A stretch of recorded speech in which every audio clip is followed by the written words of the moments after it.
We are the nerds. We are the nerds of the apocalypse.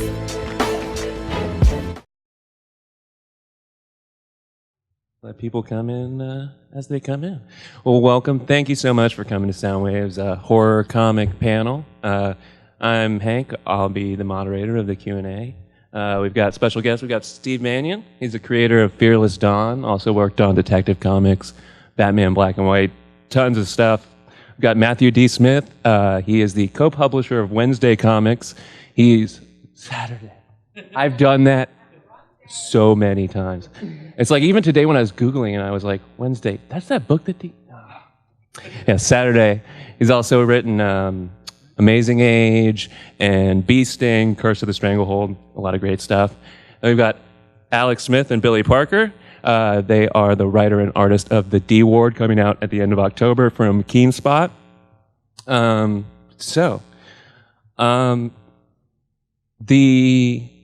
real tie between all of you guys is horror. I thought it was handsomeness. Yeah, oh, for sure.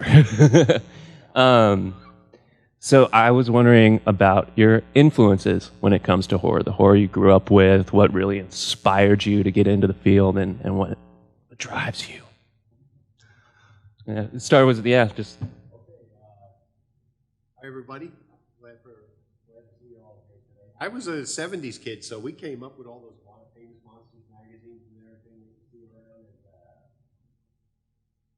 I went through phases, and I remember one of them was a monster phase from these monster scene and famous monster magazines that seemed to be laying all over everybody's, there was a kid, I remember he had all this stuff. And then Godzilla, I got crazy about Godzilla.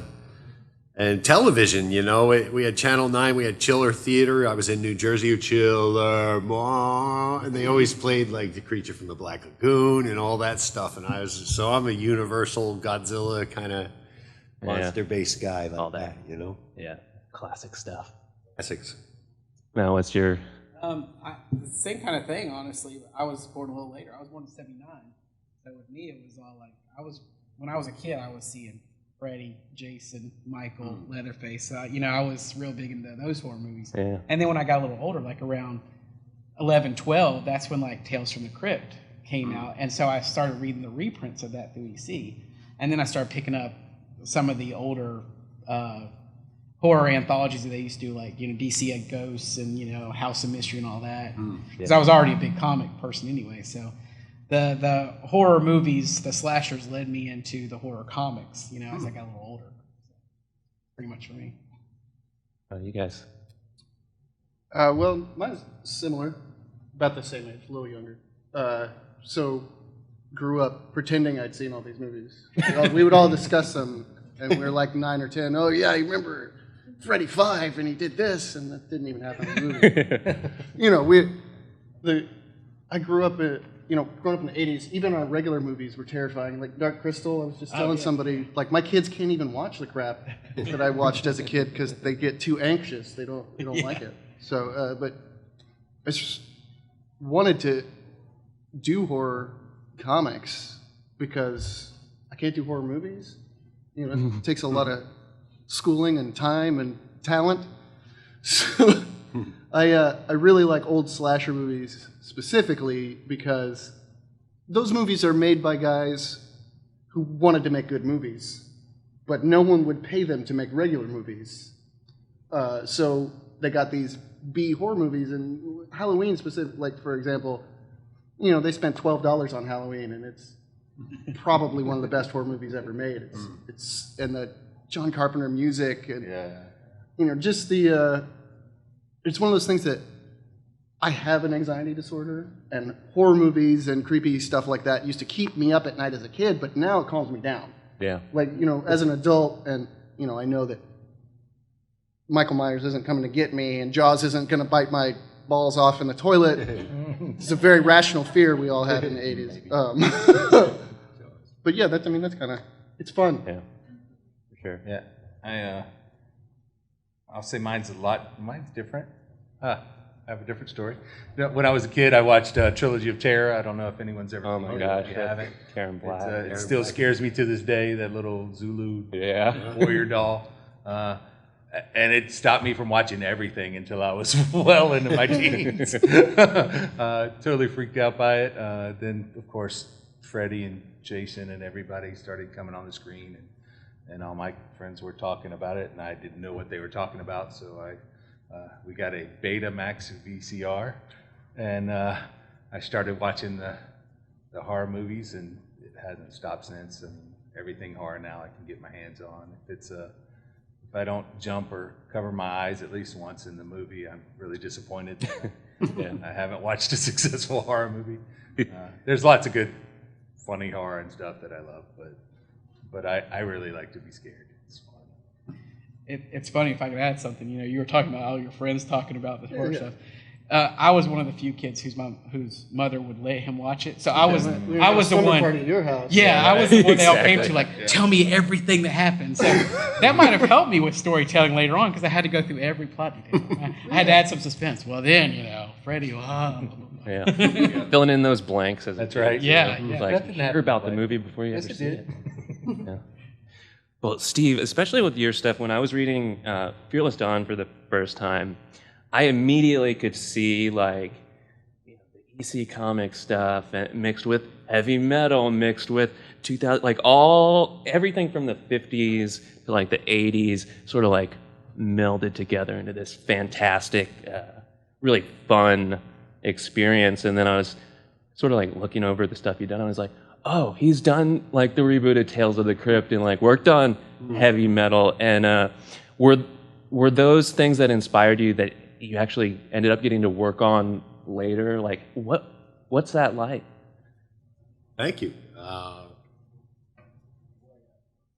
I think, sometimes it happens so slow, though. Like, when you first get the call, I remember Jim Salcrip, he's like, we're relaunching Tales from the Crypt. Oh, my God. I said, that's great, But then it takes months, and you're waiting. Maybe you got a couple of phone calls happening. It started, Yeah.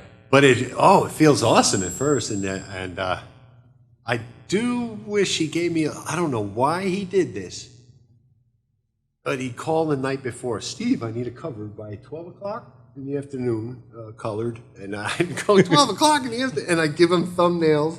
And I do the cover real fast. There's one of a shark biting a lady's feet. I remember that one distinctly, like overnight.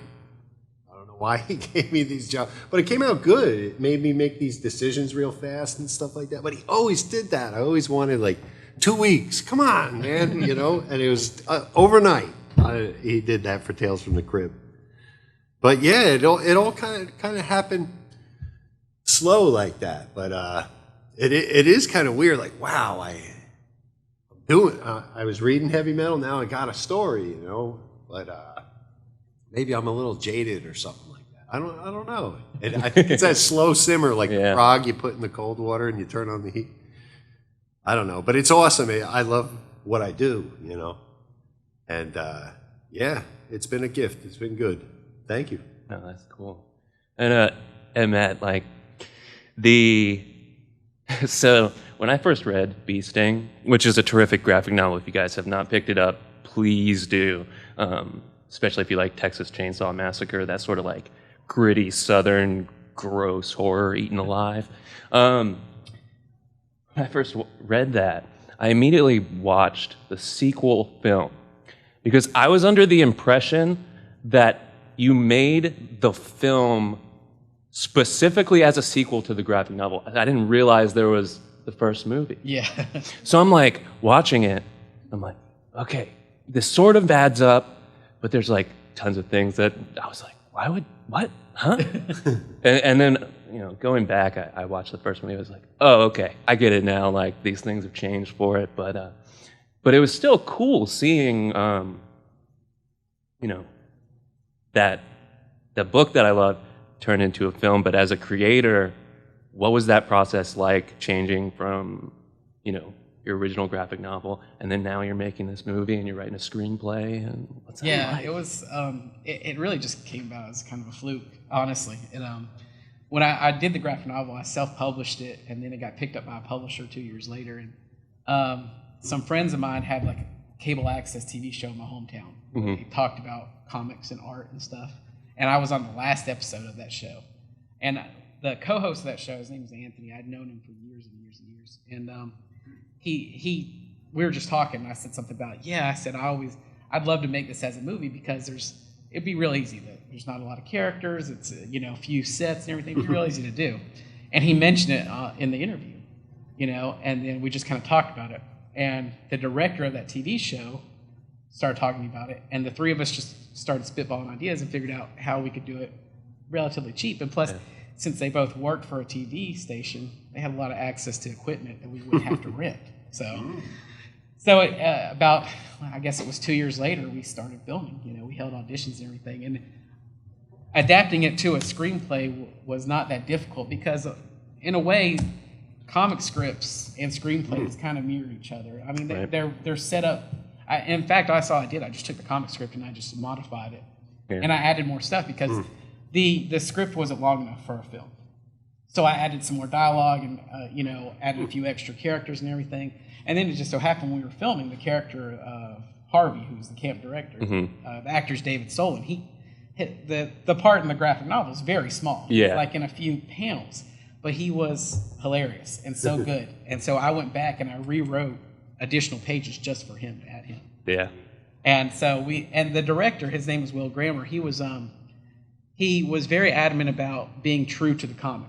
So he had a copy of the comic on set, and he's framed it just like the panels. He was wanting to do it exactly, as close to it as he could. In fact, to the point where it was like, we kind of wanted to get scenes done. He was like, no, we got to have it just like the comic. I was like, okay, look, it's all right. I said, I created it. I'd say we can, stray from that a little. But he's like, no, I want it to look just like it. And there's scenes there's like not deleted scenes, but bonus on the DVD of panel to page where it's side by side. And then the sequel just came about because so many people asked, because it's kind of left off with the cliffhanger. The graphic novel is too. The graphic novel and the comic, the movie end the same way. And so a lot of people ask us. And so, at first I was like, no. And then the more people asked, I started thinking about ideas and everything. And so I started coming up with a little script. And I said, the only way I do it is if that guy, David Solon, came back as Harvey. Yeah, he's so good. Yeah, he's hilarious. I said, if he's not doing it, then we're not doing it. Yeah. So, but I asked him, I sent him a message, and within like 10 minutes, he said, tell me when and where. I'm there. I'm ready. And his character is the main character in the second one. Yeah. And it was a lot of fun. The second one was harder to do, honestly, because it was for multiple reasons. We were in a time crunch, and we just added more stuff, and there was a lot of stuff going on in personal lives too and everything. So it was a lot more difficult, but it still came out. Yeah, you can tell. I mean, just from the two, the second one has a lot more going on. It does. And even from just like the first time I saw it, when I watched it as a sequel to the book, it's pretty shocking turn just from the first 15 minutes of the movie, and then you really get into Harvey, and he just, he blows. He just is such a presence that he is. That I was like, this guy's wasn't even in the book barely, but he's like the best character. Oh yeah, he's so good. But everybody was great, and the special effects were more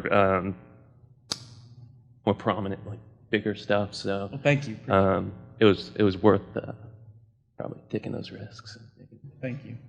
And then like I read the D Ward recently. I absolutely loved. That would be, I think you guys did some kind of book or something. Oh, yeah. Forgot about that. There it is. Oh, fancy Beautiful that. Ben Templesmith cover that we got there. That alone I want to ask about. How did that come about? This is Billy's story. He's most of the reason why I really got into doing comic art. I always just, like so many artists, just felt that, it's my art. Why would anybody else like it? It's not, anything.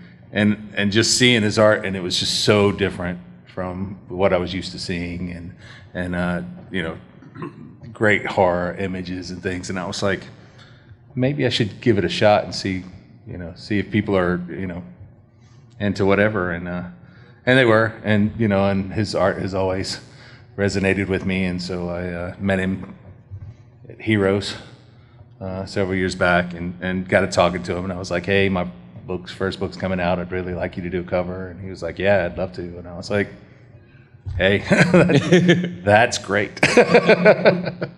So that's how he did that. But yeah. He's a nice dude. Yeah. Yeah. Really nice guy. Very cool. Very cool guy. And just the style of the book, like Alex, you were saying that you started making horror comics because you couldn't make movies, but your style, is so cinematic. It's like everything. I mean, basically, reading that book, the flow of it is just so amazingly cool. Oh. And it really gave me just sort of like this cinematic quality, and I was really impressed. But what's your working relationship like? Because the script is so fun and crazy, and then you have such a distinct style. The way they melt together is impressive, and I want to know about your team up and how that came about, and what's that like? Well, me and Billy met when we were carnies. Me and Billy were both like print wall guys, kind of. Yeah. Like, we had stickers and prints, and we were both. I think when we first met, I was a little more into trying to do comics for a living than Billy was. Yeah. And then Billy fell into it with Junior High Horrors. Yeah. And then he's had this story for forever, and we've been buds since we were going around like, if you buy 3 prints, they're $5 each. Please. Yeah. It was just kind of like an alignment of stars.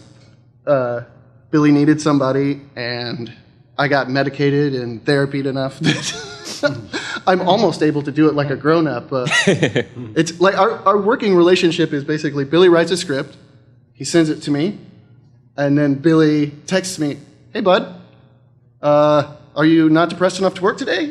Like, where we at? We got this deadline coming up. Are you okay? What can we do?" No, it's a little bit more like, my anxieties are really high. How's your anxiety? Just give me a couple of pages. Yeah, and this whole summer's just been, it's like one of those things where, you get 1,000 small problems just packed on each other and gets in the way of drawing. But we met that first deadline, and this whole thing's been a whirlwind because I had gotten to the point where I was like, you know what, I've got to get jobs, I've got to work, so I wasn't doing conventions. And then I did the preview work for D-Ward, and like a week later, it was on. Like, I had to get ready for Heroes Con with 2 weeks, and I had nothing. Yeah. We did a lot of promotion, though, talked to a lot of people, got a lot of feedback. And then while we were at Heroes, Keenspot asked us if we wanted to go to San Diego and be at the booth and represent them, and that was awesome. I think I talked to you like just a little bit after that happened, and that was huge. Yeah, it was a crazy thing because I'd never been. You went the year before, right? So your second year, and it was great. Like, we get up there, and our hotel room it's like one of those, it's the budget room in the giant nice event hotel, and our window is like looking over. It's like the floor that's like got the bars and stuff on it. Bar, pool. Yeah, it's what's it called? Float.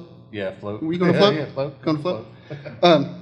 So we were looking at, and we were like at the 50-yard line of this space, and this is where they're doing all the celebrity events. Yeah. So like the first night we're there's like Cirque du Soleil motorcycle flip fights, guys jumping off the roof, and we're just like, what is going on? It's right outside our window. It's great. Yeah, it was Guy jumped awesome. off the building, lands on a big.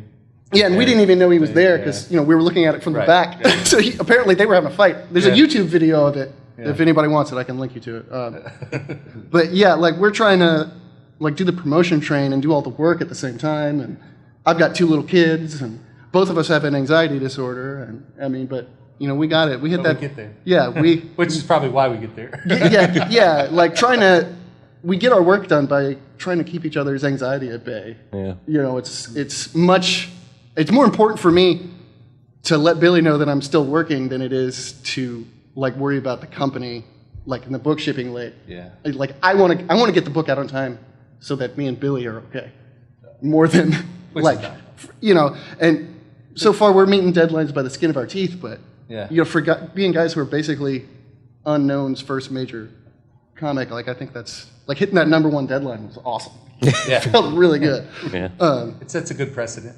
You just Yeah. gotta like use that anxiety like just to get stuff done because Absolutely. oh shit. Well, if I don't get it done, then my anxiety is gonna be so much worse. It's like Yeah, but see, there's this thing about an anxiety disorder where, and I also have ADHD, and it just doubles it, which is I don't give a rat's behind about future Alex. Yeah. Like, I'm dealing with stuff now. He can suck an egg. I don't care about that. You know, and then I'm constantly cursing my past self, like, God, I wish past Alex wasn't such a douche. You know, it's a struggle every day, but we're getting through it. Oh yeah. It's And working. Alex is great to work with. We're having a good time. You know, like Billy doesn't really give me notes. Well, I know his artwork. yeah.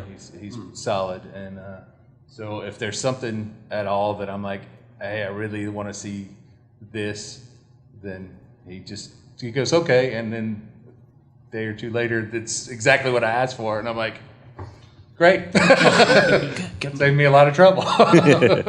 Why sure write it? If there was something in there that you wanted to change, I'm sure you would. But like yeah. so far, I've been pretty good. And this, cinematic. That's something I definitely do on purpose, especially like with this kind of comic. Like Yeah. you want to establish that mood and that sense of place, which I work a little harder on because I'm not. I get bored drawing backgrounds a lot of the time, so I work on shadows and stuff more, so that I don't have to draw as much stuff. But I mean, sometimes, like there's a scene in the second book where it's written as one page, and I was just telling him this morning, I'm like, we got to do that as 2 pages, and I feel like I've got to go full Jeff Darrow on this page and just like all these details and add in a bunch of extra stuff. Hopefully, we're going to leave ourselves enough time, or I'm going to leave us enough time to get that done for Billy to color it and all. But if it gets really close to the deadline, I'll come back down and I'll be like, yeah, he'll drive to my house and sit over my shoulder, hold my hand at the thing, and there's been days where my wife's kind of almost had to do that stuff. I have a rule now where, and if anybody has depression, here's a good rule for you. My rule works out to I draw 1 panel a day, and that doesn't sound like a lot, but if I sit there and I do the 1 panel, usually I'm going to do a page. right. Some days it's a panel that I draw and then I redraw it the next day and finish the page. But, like 2016, for example, probably my worst mental health year, I did 4 pages the whole year. And by March of this year, I think, but this is before we even started this, when I was doing Apocalypse, I had done more pages in 2019 than I had in the 2 years before that. But yeah, this has been great. Like we get a lot of positive response from both creators and fans wherever we go with it. And it's out early. It was supposed to come out the 30th, but it's out now. So if you come by the table, you can come grab a copy. We've got sketch copies, or just talk to us. Like, you don't Definitely have to do buy it. Yes.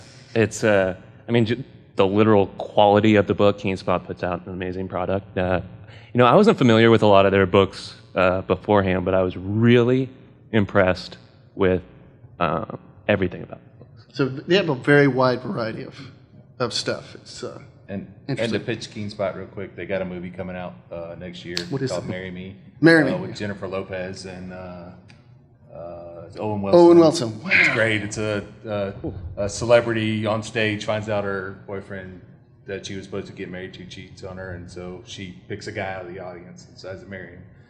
That's the storyline behind it. They've got the movie coming out this year, which is great for us because anything that crosses KeenSpot's desk now is looked at, which is, Yeah. that's why we're trying to do the cinematic thing. It's another good reason to make it cinematic is maybe we get for that sure. HBO money. Even if the show never comes out, Right, yeah. pay off my Subaru.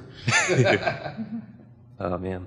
Well, Steve, to come back to you, I was curious about.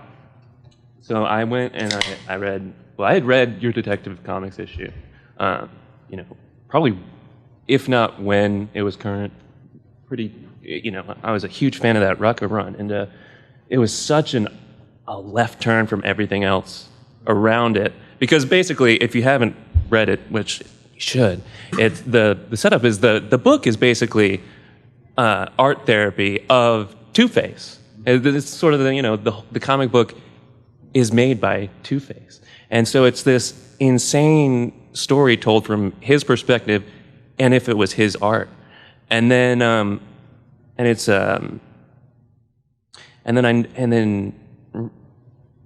I also read very recently the Captain America story that you did, and they both dealt with this sort of the Janus, the two-sided, and with Two-Face, that's a pretty obvious thing, but with the Janus chamber, and that's another story. I don't know how, your horror style mixed with Captain America is insane. But was there any kind of tie between those two, or was that just completely happenstance, that Janus, that two-sided nature? The editor was the same. Really? Yeah, the editor's wife was my boss. I quit the job at DC Comics. I was in the bullpen fixing everybody's lettering mistakes and stuff like that. And I said, I get enough freelance, I'm going to go freelance. And I quit DC Comics. And my boss said, go over and see Matt Idelson at Marvel. Go. And you're in there, wink, wink, And I went over and he gives me this, Captain America, some kooky script. Because my style's a little kooky. It doesn't really fit. I wouldn't call it like a house look for either company, And then they gave me a big stack of paper, and I said, wow, I'm in there at Marvel or something, but I never worked for them again.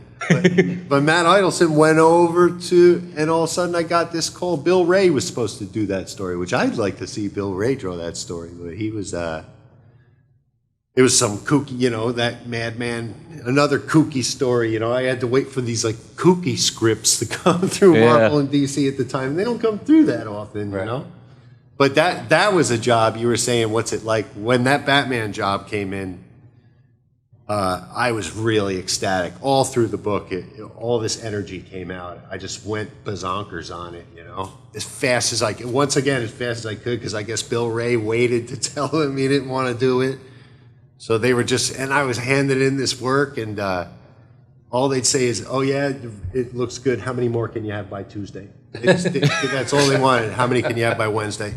And I'm like, isn't it cool though? And they just want them fast, man. But that was awesome. Yeah, the editor was the same. That's kind of because they're both such outlandish stories that fit your style so well, and to see that sort of strange horror energy in mainstream superhero comics is so rare and cool, and I'm such a huge fan of that. So it's cool. But recently you've done a lot with your creator-owned stuff, more personal stuff, and Spook House, which is its own thing. But is that just sort of personal decision? You're doing your own thing, or you've done I don't know what's been up, man. All right, I actually turned down kind of a big character to do my own character. It was taking too long, and then they wanted me to try some tryout pages. My ego couldn't take that. I said, tryout pages. And then I just started. I said, I'm better off doing a Kickstarter with Fearless Dawn, man. Enough people love it, and I can go wherever I want it. And I like history, so I'm doing history and folklore, doing a horror story involving Jack the Ripper with an ending and stuff like that I thought of. And I just kind of, I'm backing up and doing that. And some neat stuff has happened. I can't talk about it right now, but there's something really cool happening right now. It's it was a good decision to turn down this larger character. And stick to my guns and just work on my own creator. Yeah. And just looking at your career, it seemed like the right time to do that. And that's why it was hard for me to kind of ask that question, because it's looking at it, it seems pretty obvious, now's the time to really, do your own thing. And there's nothing like that book on the market. It's such a gonzo affair. And it's... What's that, the Fearless Dawn book? Fearless Dawn book. Oh, that's cool. There are complimentary issues outside on the table if anybody hasn't picked one up yet. They for sure should. But thank you. Thanks, it's good. It's cool because it's such, like I say, your style to me just rings so true of just that 70s, to me, what when I was a kid seemed like adult comics, but now looking back, it's like it's so fun, and your style, that like with Spook House, which is a series that you work on, and with Eric Powell, creator of The Goon, that's horror stories for kids. It's like your style like moves right over into that really easily. It's close to that. Yeah, and I find that so wild. Do you get a kick out of doing, you know, the kids horror? Oh, sure. Yeah. I do. I'd like to make a couple. Like I'm working on one for 2000 AD. Who does the Judge Dredd has got this Core Buster special that they put on around Easter, and they call me once a year now for a little story. And it's a Frankenstein story. It's like a cute Frankenstein, you know. And I want to ugly him up a little bit. And I asked him to make sure I didn't cross a line. Last time I did this face ache monster kid, and I showed him a picture. It's too gruesome, you know, because I wanted to give him ugly teeth, like on a. You know, and all this type of stuff. But they're pretty lenient with what I do. I don't think I'm that. I don't got the so much gore in it, but it's fun. It's just like gross enough that it's really more fun and like than anything like too dark. And And then Billy, you've done some horror work, like some kids horror work. Yes. Tell me about that. So Rob Podcheck, friend of mine, we met at Greensboro 2-3 years ago, and he wanted to do basically taking your 70s, 80s horror characters and turn them into middle school kids, do like a junior high horrors thing. It's mostly a parody book, and I do have a cover. I did the Exorcist little cover, but it's JV going to junior high and just the kids, and most of it's actually, you know, very kid-based problems. It's not anything that any other kid wouldn't deal with, but they're, of course, the horror characters, so it's got a unique spin on it. There's lots of little Easter eggs throughout the whole book. We actually got into Comic Fest this year. Oh, so nice. If you go by your comic book stores on Halloween, hopefully you guys down here will have it. There were like 26,000 copies printed, so hopefully everybody will find one somewhere. It's a huge push for us. It was bigger than anything we had actually sold at that point, but it's been great. We sit there and we'll go back and forth with little ideas and little storylines. You know, Rob does most of the storylines, and we're like, hey, what about this character? And he'll make sure, and we'll get, like, we got Candyman in there, and Michael Myers, and the twins from The Shining show up, and so, you know, anywhere we can put stuff in, if you're a horror fan, you'll see something in there that's, the first issue was just packed full because we'd sit there afterwards and just add little Easter eggs all through the thing. Then, of course, it gets harder and harder to add all those, but it's great fun. The horror stuff's always fun to do, especially with kids. It's they all want it. The funniest thing I learned, and you may find this true, is that middle school teachers came up to us all the time at the shows, and they were like, "This is great. The kids want horror, but they've got goosebumps."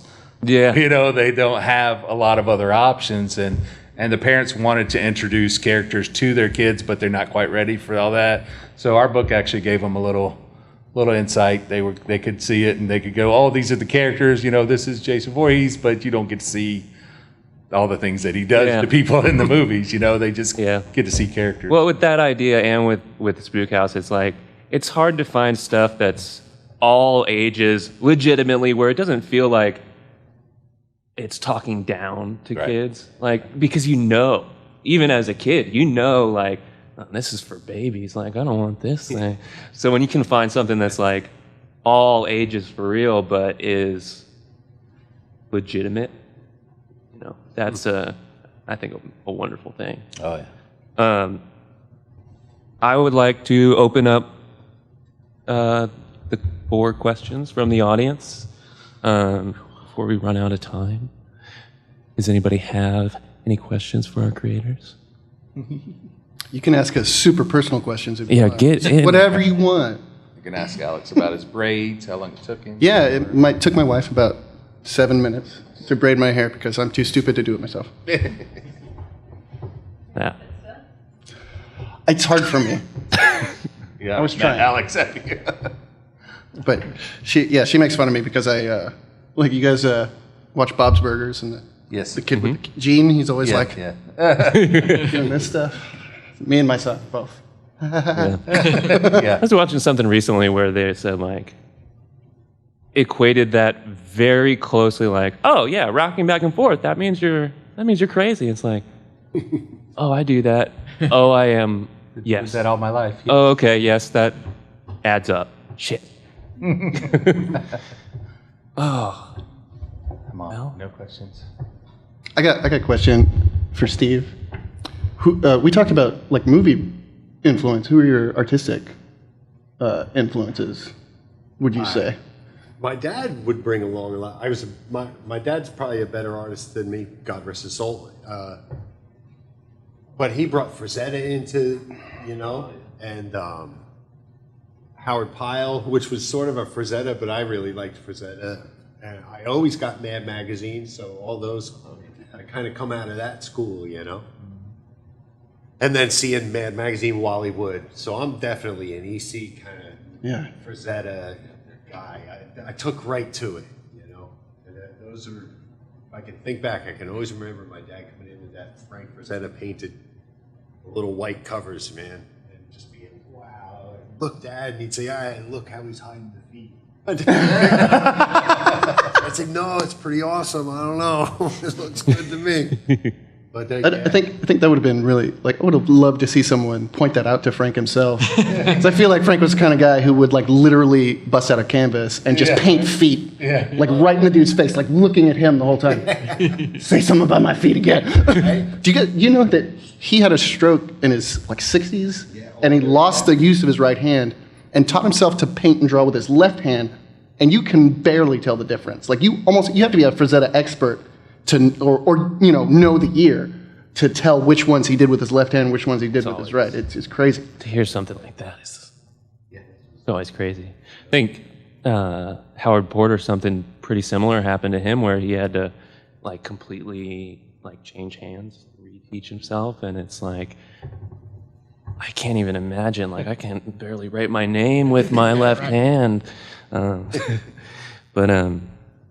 All right, well, I do want to let everybody just kind of talk about their most recent projects, especially Matt, since I said Wednesday Comics at the beginning. What's Saturday Comics? What's the newest project you're doing? Well, Saturday Comics came about because, for multiple reasons. Casey and I, we wanted to start a new project, and we were kind of kicking around ideas, and it started with a little, just a sticker that I made that said, Saturday morning cartoons, Saturday night horror. And it just reminded me of growing up. That's what you did in the mornings. You watch cartoons. At night, you watch, horror movies. You go rent them. Wrestling in the middle. The horror movie host or whatever. Yeah, exactly. Noon at WCW or something, So then that kind of hit on both of our loves, that kind of thing. And it's a new way, a new home for Amazing Age, which is my all-ages superhero comic.